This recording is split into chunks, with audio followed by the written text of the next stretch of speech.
Selama lebih dari setengah abad, para presiden Amerika Serikat silih berganti mencoba satu hal yang sama. Menekan, melemahkan, bahkan menghapus Iran dari peta kekuatan dunia. Namun hasilnya justru berlawanan. Iran bukan hanya bertahan, pengaruhnya malah semakin mengakar di Timur Tengah. Pertanyaannya sederhana tapi krusial.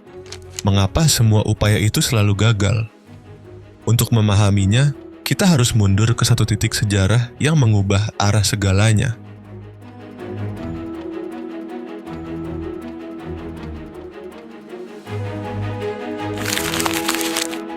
Awal 1950-an, Iran sempat mengalami sesuatu yang langka di kawasan itu.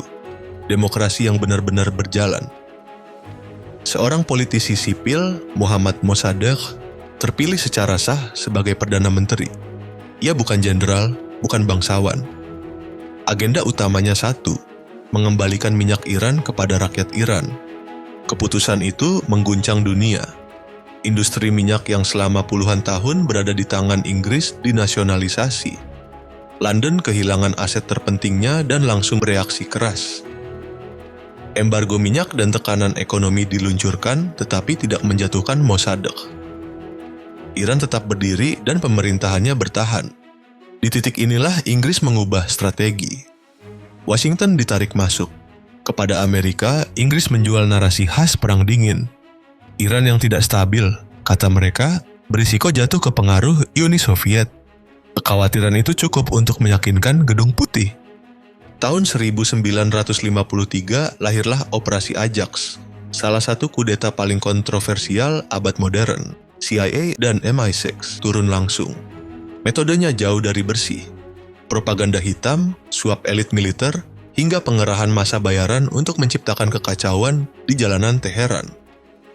Ironisnya, rencana ini hampir runtuh. Muhammad Reza Pahlavi, sang syah yang dipaksa menandatangani pemecatan Mossadegh, panik dan melarikan diri ketika rakyat bangkit melawan. Namun keadaan berbalik cepat. Kediaman Mossadegh diserbu. Ia ditangkap, diadili, dan dijatuhi hukuman tahanan rumah seumur hidup. Pahlavi kembali dan era kekuasaan absolut dimulai. Secara jangka pendek, Barat menang. Minyak kembali mengalir.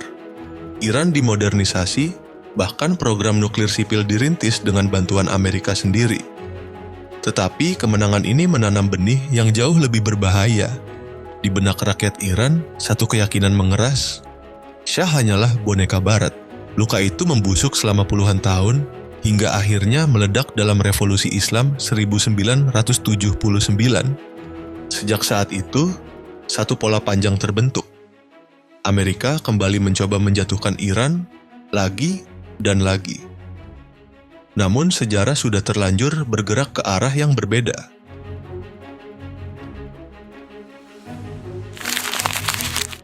Awal benturan terbuka itu terjadi pada 4 November 1979. Ribuan mahasiswa Iran mendobrak kedutaan besar Amerika Serikat di Teheran. 52 diplomat Amerika ditahan. Dunia tercengang. Bagi Washington, ini bukan sekadar krisis luar negeri.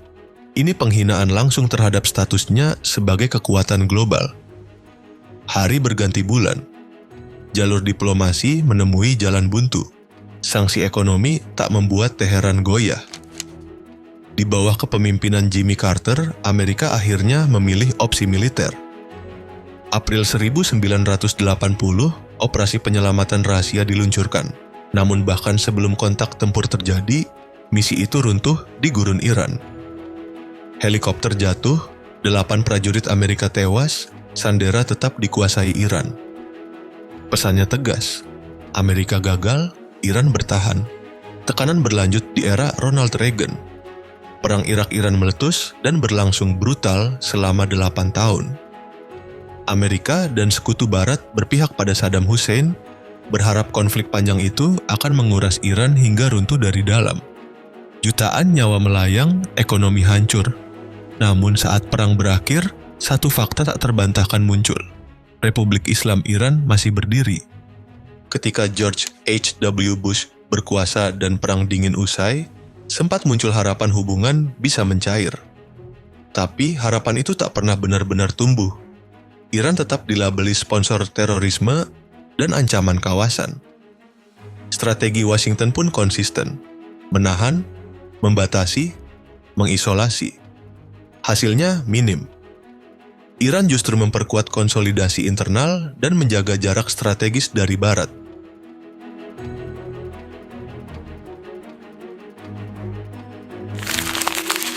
Tekanan meningkat lagi di masa Bill Clinton. Sanksi ekonomi diperluas dan diarahkan langsung ke pusat ekonomi Iran. Isu nuklir dan dukungan terhadap kelompok bersenjata dijadikan dasar. Tujuannya jelas, melumpuhkan ekonomi dan memaksa perubahan perilaku. Dampaknya berat bagi rakyat Iran, tetapi rezim tidak tumbang. Sebaliknya, Iran mempercepat kemandirian industri dan mulai membangun jaringan proksi regional secara serius. Serangan 11 September 2001 mengubah arah kebijakan luar negeri Amerika Serikat secara drastis. Meski Iran tidak terlibat langsung dalam tragedi itu, Presiden George W. Bush tetap menempatkan Iran dalam label Axis of Evil. Bayang-bayang perang pun muncul. Tekanan diarahkan ke program nuklir dan pengaruh regional Iran. Perang terbuka memang tak pecah, tetapi tensi melonjak tajam. Iran membalas dengan memperluas pengaruhnya di Irak dan Lebanon, sekaligus memperkuat poros perlawanan di kawasan. Ketika sanksi bertahun-tahun gagal melumpuhkan Iran, Washington beralih arah. Di era Barack Obama, diplomasi dijadikan pilihan utama. Tahun 2015 lahir kesepakatan nuklir yang membatasi aktivitas nuklir Iran, sementara sebagian sanksi dicabut. Dunia berharap ketegangan mereda. Namun satu hal tetap bertahan. Iran tidak menarik peran militernya di Timur Tengah. Arah itu berubah tajam saat Donald Trump berkuasa. Amerika keluar dari kesepakatan nuklir dan meluncurkan kebijakan maximum pressure. Sanksi terkeras sepanjang sejarah dijatuhkan. Eskalasi meningkat cepat. Titik puncaknya adalah pembunuhan Jenderal Qasem Soleimani yang dibalas Iran dengan serangan rudal ke pangkalan Amerika di Irak. Untuk pertama kalinya, konflik tak lagi sekadar bayangan. Ketika Joe Biden mengambil alih, ia mewarisi hubungan yang nyaris hancur. Upaya menghidupkan kembali kesepakatan nuklir kandas. Dan di periode kedua Trump, konflik laten itu akhirnya meledak menjadi konfrontasi terbuka. Serangan udara, rudal, dan drone berlangsung hampir 12 hari. Eskalasi paling terang-terangan dalam sejarah permusuhan modern. Kini, Trump kembali mencoba memanfaatkan krisis untuk tujuan lamanya, menjatuhkan Iran. Namun pertanyaan besarnya tetap sama. Mengapa semua tekanan itu selalu gagal? Jawabannya mengarah pada satu sosok kunci yang sejak awal menjadi fondasi ketahanan Iran.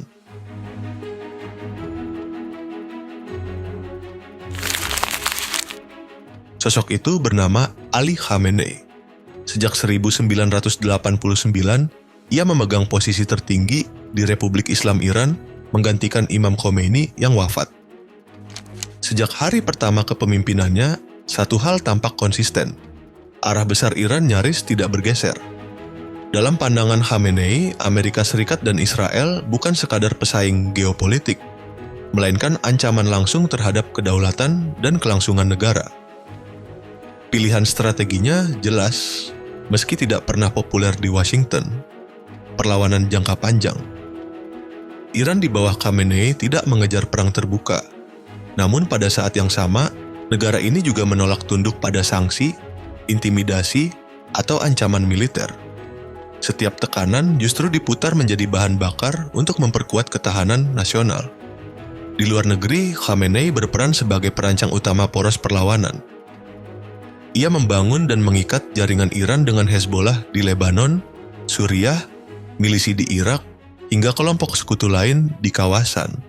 Polanya sederhana namun efektif, menciptakan daya gentar asimetris, memaksa lawan Iran menghadapi banyak titik tekanan sekaligus tanpa harus memasuki perang langsung. Di dalam negeri, Khamenei memainkan keseimbangan yang rapuh antara ideologi revolusi, kekuatan militer, dan ekonomi yang hidup di bawah sanksi. Jalannya tidak selalu stabil, seringkali penuh friksi, namun tetap bertahan. Hasil akhirnya terlihat nyata. Setelah puluhan tahun ditekan, Iran tidak runtuh. Negara itu menyesuaikan diri, mengeras, dan belajar bertahan. Dan di balik seluruh proses itu, ada satu konstanta yang nyaris tak berubah sejak akhir Perang Dingin. Ali Khamenei tetap berada di pusat kekuasaan.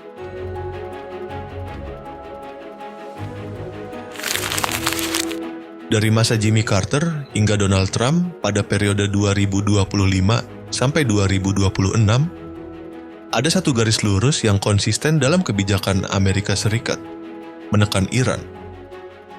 Cara yang dipakai terus berganti. Sanksi ekonomi paling keras, pengucilan diplomatik, ancaman militer terbuka, operasi bayangan, hingga benturan langsung. Namun ujungnya berulang. Iran tidak tumbang.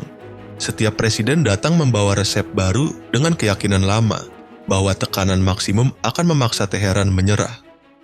Yang terjadi justru sebaliknya. Tekanan membentuk daya tahan. Sanksi memacu kemandirian. Ancaman melahirkan jejaring pengaruh. Isolasi memperkuat poros perlawanan. Ironinya, saat Washington menguras energi untuk membendung Iran, pengaruh Teheran malah merembes ke Irak, Suriah, Lebanon, Yaman, dan simpul-simpul penting Timur Tengah. Bukan lewat invasi besar, melainkan lewat kesabaran, proksi, dan hitungan jangka panjang. 5 dekade berlalu, penghuni Gedung Putih berganti. Tatanan dunia berubah, Uni Soviet runtuh, Perang Dingin berakhir. Namun satu fakta bertahan, Iran tetap berdiri.